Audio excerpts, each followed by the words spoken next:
So we're getting ready to go to Clay Connection. We were supposed to have a raccoon today, but it didn't really work out. As you can see, it's very windy and cold and so much snow. Wonderful thing about Spokane, you can have bright, sunny, shiny bird singing days, and got lots of snow going on there. Yep. And I'm cold. So a lot of times when I have days like these, working as a potter in colder climate, I usually just go down to my local pottery studio and borrow one of their wheels. So I will see you there soon. So I made it to the Clay Connection. I'll probably be doing some time lapses and some videos. Probably won't have a ton of instruction because it's a local like shared studio. So there'll be a couple of other potters there as well.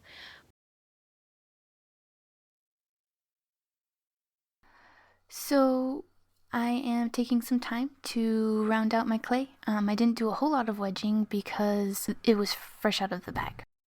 And here I've pushed on it till it was center. And I've used my finger to make a hole to open up the clay. And to begin to start pulling the clay up.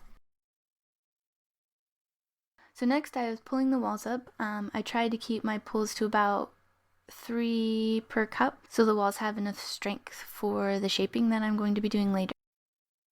Comment below if you'd like to see tutorials on centering or throwing or any other ideas you might have. And also don't forget to like this video, subscribe, and hit that bell for notifications when I upload more videos.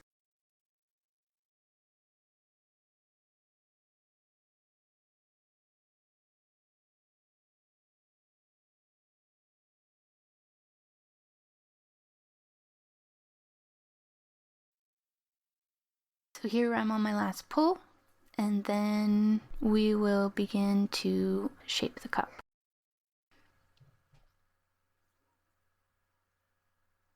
So with shaping the cup, I have my inside finger placed under my outside finger, and my inside finger is pushing out. And then at the same time, I am pushing in with my outside finger to make the round shapes in the clay. I do this several times to make the multiple bumps. And then after that, I go and refine and smooth the shape of the bumps before finishing it and cutting it off the bat.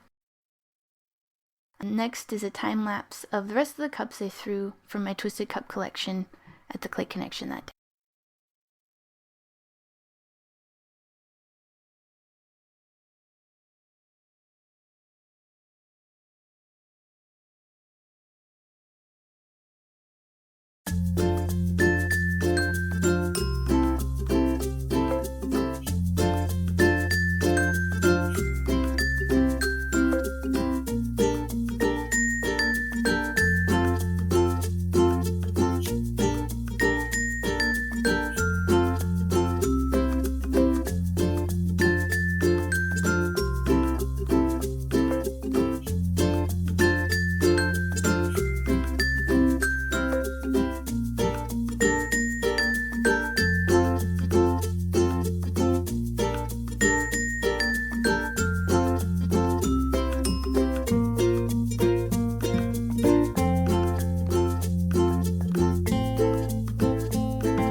Done at the Clay Connection through a bunch of cups and stuff, so that's awesome. They'll be in an update at the end of the month. I'll make sure and put the link in the description below if you're interested in checking out my shop. And yeah, so hopefully learned some stuff or at least had some fun watching it. And next week I plan on doing the raccoon and uploading that video, so that should be a lot of fun. My favorite way to fire pottery, so yeah. See you next time. And remember, make mistakes, make messes, and enjoy that process. Bye.